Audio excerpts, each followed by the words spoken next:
our iPhones, our Androids, whatever. They really are probe droids, imperial probe droids gathering information so they can, A, come after us anytime they feel like it. Anytime we become expendable or become a threat to the system, they could either A, plant stuff on us, or B, say, well, we didn't like where you went over here. We didn't like this transaction that you did. We're just going to bring you in for questioning and confiscate your property. There's nothing you could do about it. You got to prove you're innocent. That's the state of the world that we're living in today. Do you share that assessment? Well, yeah, the best chance to prevent this was a bill that was just defeated in Congress last night with a predominant Republican majority saying, no, you can't fix this system. We want this mass surveillance. Why? You know why. They want to use it. It's what they say is it's against terrorists. Oh, yeah, right. It's against you and me. Right, we're the terrorists. It's against Spitzer. So, the reality is such that Frank Church had it right, that this is an incredibly powerful tool. And in the hands of the wrong people, and there will always be wrong people around, it's a tool for tyranny. We ought to face up to it, and we ought to put a stop to it. Well said. What's on your website right now? What are you writing about? What are you most concerned about? Well, gosh, I've been writing a lot about Ukraine. I'm letting you write a lot about, NSA. Whenever I'm interviewed, usually my son puts that up on the website.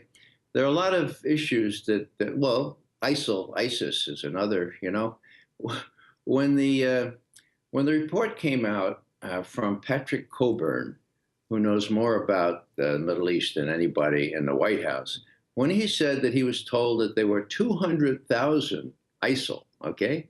Well, maybe that's a slight exaggeration, but it's much closer to the 15,000 that the CIA and the Army is saying. So what am I saying here? I'm saying it's a similar situation to Vietnam. And when you're as old as I am, you remember that Westmoreland deliberately deflated the numbers of communists under arms in South Vietnam because he was projecting a picture of progress, okay? There were twice as many as he counted. And we learned that during the Tet Offensive in January, February of 1968, when 500,000 communists under arms attacked every city, hamlet, and provincial town in South Vietnam. And they did it not with 200,000 or 299,000, which was the cap that Westmoreland put on how many enemy there could be, okay?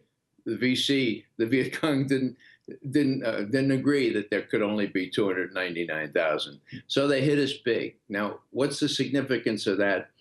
If we knew that, if the American people knew that, that was halfway through the war, right?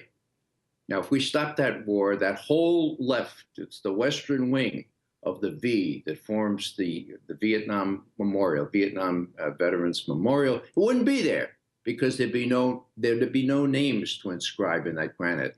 That's how serious that was. We're talking 25, 30,000 people more dead when we could have stopped that war. What are we doing with ISIL? Well, now there are only 3,000, maybe there's 6,000.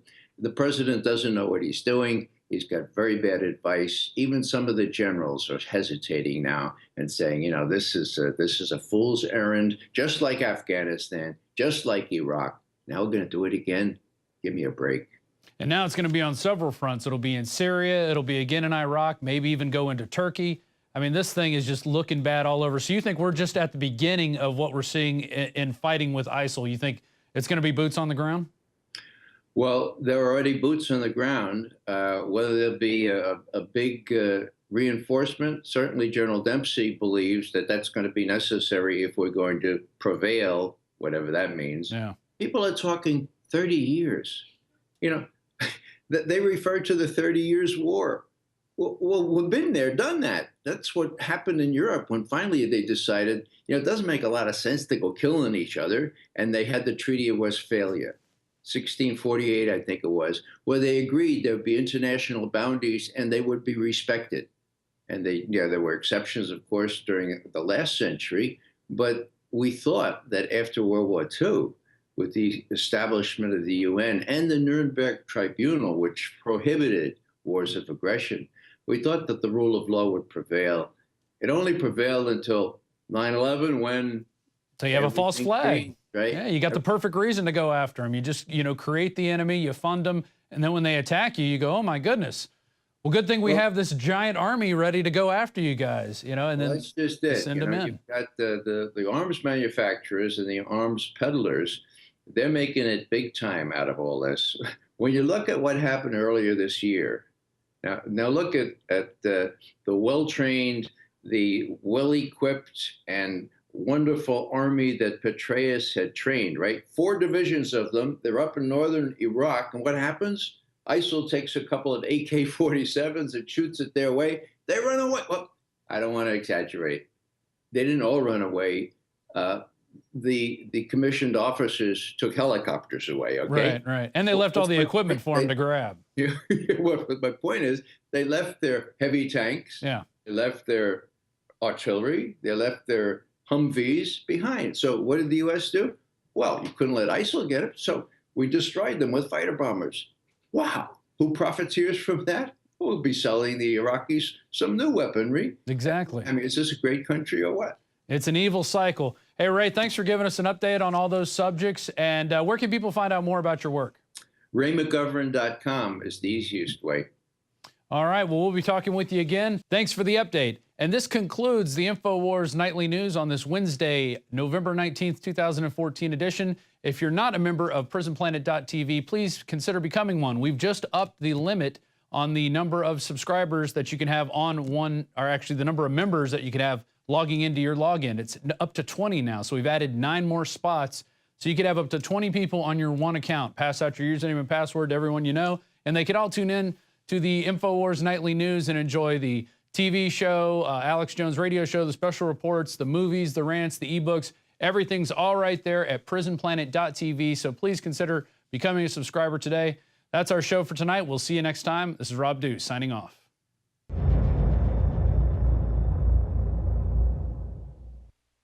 Celebrate the spirit of freedom and liberty upon which our nation was founded at InfoWarsShop.com. Molon Lave is ancient Greek for come and take it. This popular design combines both classic Greek Spartan imagery with modern M16 assault rifles. Now available in women's tees and proudly made in the USA. Celebrate the spirit of 1776 with the George Washington brass belt buckle or this incredibly sharp-looking 1776 hat. Badass. And be sure to check out the new arrivals at InfoWars Life, where you can prepare your body to perform at peak levels with Survival Shield Nascent Iodine, Super Male Vitality, and Fluoride Shield. And wake up, America. Immune Support Blend is the healthy choice for the gourmet coffee lover. So get incredibly high-quality, freedom-based products and help fund the revolution at InfoWarsShop.com. You are watching the InfoWars Nightly News, which airs 7 p.m. Central at InfoWarsNews.com. Members can share their passcode with up to 11 other people, and your support is helping us defend liberty worldwide.